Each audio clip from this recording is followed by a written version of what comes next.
भी stock market से फटाफट पैसे बनाने हैं। स्टॉक मार्केट से ना सभी को पैसे बनाने हैं, पर ना टिप्स से, क्योंकि खुद की मेहनत कर रही है, जब फ्री की टिप्स मिल रही है। पर पॉइंट एक ही, जब इन टिप्स से आपको प्रॉफिट होता है तब तो आप बोलते हो वाह वाह, और लॉस होता है तो बोलते हो कि शेयर बाजार तो एक सट्टा बाजार है। अब जिस जगह से पैसे बनाना चाहते हो उसकी बेइज्जती कैसे कर सकते हो। इसलिए अगर सीरियस हो, स्टॉक मार्केट में सीरियसली काम करना है, तो लर्निंग प्रोसेस पर भी आपको फोकस करना पड़ेगा। और उसी मोटिव के साथ हम अपनी लर्निंग जर्नी को कंटिन्यू रखेंगे। और आज डे 60 पर बैंक निफ्टी के लास्ट स्टॉक फेडरल बैंक पर फोकस करेंगे। और इसी डे के साथ हम अपने स्टेप 2 को कंप्लीट करेंगे, जहां पर हमने निफ्टी बैंक के 14 से 15 जो स्टॉक्स थे उनको कवर किया with in 10 days.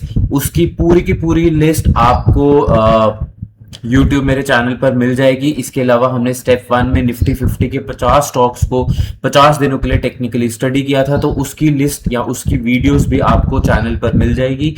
And I am very much sure कि अगर ये जो आप 60 के आसपास जो वीडियोस हैं, except apart from not except but apart from जो मैंने शॉर्ट्स बनाई थी, उसको अगर आप देखोगे तो आपको जरूर काफी कुछ सीखने को मिलेगा कि कैंडल्स या टेक्निकल चार्ट्स या ओवरऑल मार्केट के ट्रेंड को कैसे देखा जाता है, या फिर कैंडल्स को कैसे रीड किया जाता है और उनका मतलब क्या होता है। मतलब एज इन कि कैंडल्स या फिर पूरा का पूरा टेक्निकल चार्ट या फिर एक focus part of the candles या focus part of the technical chart आपको क्या समझाता है, राइट। अब इस पर जाने से पहले, जो हमारे पास फेडरल बैंक है उस पर डिस्कशन करने से पहले हम एक बार ये देखते हैं कि आज निफ्टी 50 ने और बैंक निफ्टी ने कैसा परफॉर्म किया, राइट। तो यहाँ पर मैंने ट्रेडिंग व्यू की जो वेबसाइट है उसको ऑलरेडी खोल के रखा हुआ है। एंड सबसे पहले देखते हैं कि निफ्टी 50 ने कैसे परफॉर्म किया और उसके बाद फिर हम बैंक निफ्टी पर जाएंगे। तो यहाँ पर मैंने निफ्टी 50 का जो इंडेक्स है उसको खोल लिया है, उसका चार्ट खुल गया है। मैं आपको, जब तक चार्ट खुल रहा है, मैं आपको ये बताना चाहूंगा कि इस चैनल पर हम सिर्फ एजुकेशनल पर्पस के लिए टेक्निकल चार्ट्स जो है उनको रीड करते हैं, ताकि आप सीख पाए, ना कि कोई बाय या सेल की रिकमेंडेशन दी जाती है मतलब इस पर्टिकुलर प्लेटफॉर्म पर। अगर आपको बाय या सेल कुछ भी करना है तो आप अपने फाइनेंशियल एडवाइजर से पूछकर या फिर खुद के टेक्निकल एनालिसिस को देखकर ही करें, राइट। एंड ऑल्सो इस एजुकेशनल चैनल का एक और पर्पस है, अगर आपको मार्केट के रेगुलर अपडेट्स, मतलब एज इन ऐसे लेके चलते हैं कि अगर आपको चार्ट्स और कैंडल्स थोड़ी कंफ्यूजिंग लग रहे हैं तो दो आप खुद भी मेहनत कर सकते हो। आपके पास बहुत ही सारा ऑनलाइन फ्री कंटेंट जो है वो अवेलेबल है, जहां पर आप कैंडल्स, टेक्निकल चार्ट और भी other aspects of technical analysis सीख सकते हो। दो थोड़ा सा स्कैटर्ड है, इसलिए आपको मेहनत तो करनी पड़ेगी, बट फिर भी अगर आपको मार्केट को थोड़ा स्ट्रक्चर्ड वे में सीखना है या फिर मार्केट के आपको रेगुलर अपडेट्स देखने हैं, तो नीचे डिस्क्रिप्शन में मैंने अपने टेलीग्राम चैट और टेलीग्राम चैनल का लिंक डाल दिया, जहां पर मैं रेगुलर बेसिस पे स्टॉक मार्केट से रिलेटेड अपडेट्स, क्वेरीज और भी बहुत सारी चीजें अपलोड करता रहता हूं, तो आप मुझसे वहां भी कनेक्ट कर सकते हो, राइट। तो अब हम ये देखते हैं कि निफ्टी 50 इंडेक्स ने आज हमारे पास कैसे परफॉर्म किया। तो आज भी अगर हम देखें, मैं ग्राफ को थोड़ा सा छोटा करता हूं, तो आज भी हमारे पास निफ्टी 50 में बहुत ही ज्यादा एक वीक कैंडल बनी है। और सिमिलरली जैसे हमने प्रीवियसली कल डिस्कस किया था कि एक अग्रेसिव वीक कैंडल बन रही है, आज भी हमारे पास एक अग्रेसिव वीक कैंडल ही बनी। इसकी ओपनिंग हुई ऑलमोस्ट 24,085.85 से, क्लोजिंग हुई 24,078.50। और इसके हायर और लोअर फ्लिक्स वही सेम रेंज जो हम 24,160 या 24,000 के आसपास डिस्कस कर रहे हैं कि अपर और लोअर रेंज ये है, उसी के आसपास हमारे पास इसके हाई और लो पॉइंट्स भी गए। तो आप बोल सकते हो कि यार 24,160 के तो ऊपर गया, बट आप देखोगे कि 24,160 के ऊपर तो ये है ही, बट कहीं ना कहीं ये हमारे पास जो ये ग्रीन कैंडल 13 जुलाई को बनी थी उसकी रेंज को तोड़ नहीं पाई और वहां से वापस फिसल गई 24,160 के आसपास। तो अभी डेंसली कंसोलिडेटेड मैं बोलूंगा या फिर डेंसली अग्रेसिव जोन में है हमारे पास निफ्टी 50 इंडेक्स, जहां पर हमारे पास बायर्स और सेलर्स डिसाइड नहीं कर पा रहे कि मार्केट को किस साइड लेके जाना है, not market but overall Nifty 50 के इंडेक्स को, राइट। तो ये था हमारे पास निफ्टी 50 का इंडेक्स। अब हम सीधा चलते हैं बैंक निफ्टी पे और देखते हैं कि बैंक निफ्टी ने कैसे परफॉर्म किया। तो यहाँ पर मैंने फिर से बैंक निफ्टी का डेली चार्ट खोल लिया है। यहाँ पर बैंक निफ्टी ने एक कंपैरेटिवली बेटर कैंडल बनाई है एज कम्पेयर टू निफ्टी 50। आज यहाँ पर एक ग्रीन कैंडल बनी जिसकी ओपनिंग हुई 57,643.75 और क्लोजिंग हुई 57,757.85 पे, राइट।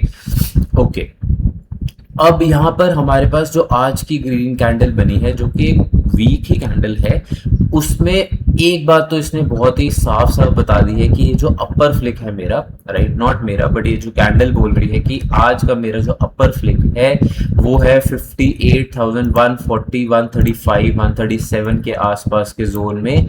ओह नॉट, सॉरी, मुझे लगा था कि इतना ही होगा, थोड़ा सा मैंने थोड़ा सा ही लाइन को हिलाया, तो 58,170 का आसपास का जो जोन है that is now becoming a very prominent resistance zone in bank Nifty. क्यों? क्योंकि यहाँ से इस पॉइंट से लास्ट 4 ट्रेडिंग सेशन से हमारे पास निफ्टी बैंक जो है या फिर बैंक निफ्टी जो है वो नीचे आ रहा है, वो इसको क्रॉस नहीं कर पा रहा। एंड प्रीवियसली भी इसने इस रेंज को तोड़ा था, बट जो अपर मतलब इसके ऊपर वाला रेजिस्टेंस जोन था 58,597 या फिर 58,600 का जोन, वहां से ये तोड़ के इसी 58,170 175 के रेंज से नीचे आ गया था। तो इस जोन को आप जरूर ध्यान दें कि ये जोन कहना क्या चाहता है कि यहाँ पर स्ट्राइक करते ही बैंक निफ्टी का इंडेक्स नीचे आ जाता है, राइट। तो अब हमने निफ्टी बैंक निफ्टी 50 का डेली चार्ट देख लिया है। अब हम ये देखते हैं कि बैंक निफ्टी का जो लास्ट स्टॉक है जो कि जिसमें हमारा स्टेप 2 कंप्लीट होता है फेडरल बैंक, वो कैसा परफॉर्म कर रहा है। I am not sure but just by seeing Nifty 50 and Bank Nifty we can just assume, अभी without graph we can assume कि वो भी हो सकता है कि कहीं ना कहीं एक रेंज में स्ट्रगल कर रहा हो, बट देखते हैं कि हाँ वो ग्राफ पर स्ट्रगल कर रहा है या नहीं कर रहा, राइट। तो यहाँ पर मैंने फेडरल बैंक खोल लिया है। फेडरल बैंक एक प्राइवेट बैंक है। अब हम सीधा सबसे पहले चलते हैं वीकली चार्ट पर, राइट। तो वीकली चार्ट पर जैसे हम जाएंगे तो अब हम ये देखते हैं कि लास्ट कैंडल को अभी हम कंसिडर नहीं करेंगे एज यूजुअल, बिकॉज अभी वीक हमारा कंप्लीट नहीं हुआ, राइट। तो उसकी कोई भी रेलिवेंस हमें अभी नहीं देखनी है। हम इसकी प्रीवियस कैंडल जो है उन पर फोकस करेंगे। तो आप यहाँ पर देखोगे कि जो वीकली कैंडल थी इससे पिछली वाली, वो एक नॉर्मल सी या फिर एक इनडिसाइसिव कैंडल बनी। उससे पिछली वाली वीकली कैंडल थी, वहां पे एक डिसीजन ऐसा था, वो डिसीजन और अगली कैंडल जो अनसर्टन कैंडल था उसका डिसीजन सेम था, दैट वाज कि कहीं ना कहीं हमारे पास 333 334 का जो रेंज है वो एक रेजिस्टेंस जोन बना हुआ है इस पर्टिकुलर स्टॉक पे। इसके अलावा अगर हम प्रीवियसली देखें तो हम ये देख पाएंगे कि यहाँ पर हमारे पास स्टॉक में ऑलमोस्ट 18 मई 2026 वाले वीक से एक अच्छी तेजी आई है। एक अच्छी तेजी ऐसे कि 278 से ये 320 या 330 के आसपास गया। तो हम अगर देखें कि कितना प्रॉफिट हुआ है तो 330 माइनस 280, मैंने थोड़ा फिगर्स को राउंड फिगर कर दिया है, डिवाइड बाय 280, तो इसने ऑलमोस्ट हमें 1.5 मंथ्स में 17% के आसपास का एक पॉजिटिव रिटर्न दिया है, which is a very good return, right. And कहीं ना कहीं आपको एक और बात देखनी पड़ेगी, ये जो हमारे पास 15 जून 2026 वाली कैंडल थी, इसका जो लोअर फ्लिक था वो कहीं ना कहीं हमारे पास 8 जून 2026 के क्लोजिंग जोन के आसपास ही गया था। तो हम अभी के लिए ये बोल सकते हैं कि हाँ, हमारे पास 315 314 के आसपास का जो जोन है वो काइंड ऑफ एक सपोर्ट जोन है इस पर्टिकुलर स्टॉक के लिए, राइट। बट अब उस जो सपोर्ट जोन है या फिर जो हमने रेजिस्टेंस जोन मार्क किया है उसकी रेलेवेंस कितनी है, उसके लिए हमें ग्राफ को थोड़ा सा छोटा करना पड़ेगा जस्ट टू सी कि कहीं प्रीवियसली ये जोन आया है या नहीं आया है। तो no, this is the first time ये जोन हमारे पास रीच किया है इस पर्टिकुलर स्टॉक ने। तो रेजिस्टेंस जोन तो नहीं, मतलब उस पे मैं ज़्यादा कमेंट नहीं कर पाऊंगा क्योंकि ये फ्रेश हाइज हैं। अब इसको तोड़ के क्या स्टॉक ऊपर जाता है या नहीं जाता वो तो अब हमें टाइम ही बताएगा। बट ये जो हमने सपोर्ट जोन मार्क किया है, सपोर्ट जोन हमारे पास ज़्यादा रेलिवेंट विद प्रीवियस डेटा ये 300 के आसपास आएगा, ना कि हमारे पास 314 के आसपास। 314 के पास है बट उसकी रेलिवेंस इतनी नहीं है एज कम्पेयर टू जितनी 300 के आसपास की रेलिवेंस है। क्योंकि आप देखोगे कि जब यहाँ पर स्टॉक हमारे पास 12 जनवरी को भागा, इसी जोन से वापस आया, राइट, फिर इसी जोन पे फर्दर इसने स्ट्राइक करने की कोशिश की 6 अप्रैल 2026 वाले वीक से स्टार्ट होते हुए ऑलमोस्ट आप बोलोगे कि 1 जून 2026 वाला जो हफ्ता था वहां जाकर इसने इस पर्टिकुलर 300 वाली रेंज को तोड़ा और वहां से पिछले ऑलमोस्ट 4 और 2 6 मतलब कि 6 ट्रेडिंग वीक सेशन या 6 वीकली ट्रेडिंग सेशंस में ये ऊपर रह रहा है और कहीं ना कहीं ये स्ट्रगल कर रहा है 334 के लेवल पे, राइट। ओके, तो ये था हमारे पास वीकली एनालिसिस। अब हम सीधा चलते हैं आज के डेली एनालिसिस पे और यहाँ पर देखते हैं कि डेली चार्ट पर कैंडल कैसी बनी है। तो डेली चार्ट पर आप देखोगे कि एक बहुत ही वीक कैंडल बनी है जिसका कुछ खास रेलिवेंस नहीं है।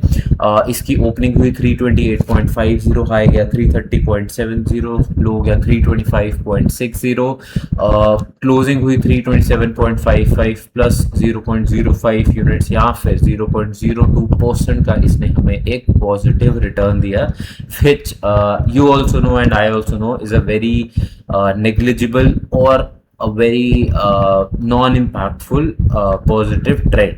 बट इसी पॉजिटिव ट्रेंड में अगर हम डेली चार्ट देखें तो जैसे हमने 330 के आसपास तो 324 के आसपास का लेवल देखा था on the weekly chart, but on the daily chart हमारे पास 332 334 का जो लेवल है वो कहीं ना कहीं हमारे पास एक यस 334 ही था उधर वीकली चार्ट पे।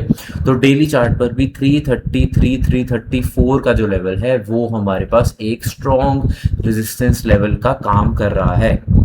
आप देखोगे कि ऑलमोस्ट 2 जुलाई से लेकर ऑलमोस्ट 14 जुलाई तक मतलब कि 12 trading sessions approx 12 trading session नहीं बोलूंगा मैं क्योंकि कम के बीच में छुट्टी भी आती है ना, 1 2 3 4 5 6 7 और 8 ट्रेडिंग सेशन में हमारे पास स्टॉक ने इसी रेंज से बहुत भारी मतलब रीच करने की कोशिश की, इससे ऊपर जाने की कोशिश की पर अनसफल रहा। एंड यहाँ पर इसका जो लोअर पॉइंट है जो कि है ऑलमोस्ट 324 के आसपास, वीकली में हमने डिस्कस किया था इसको।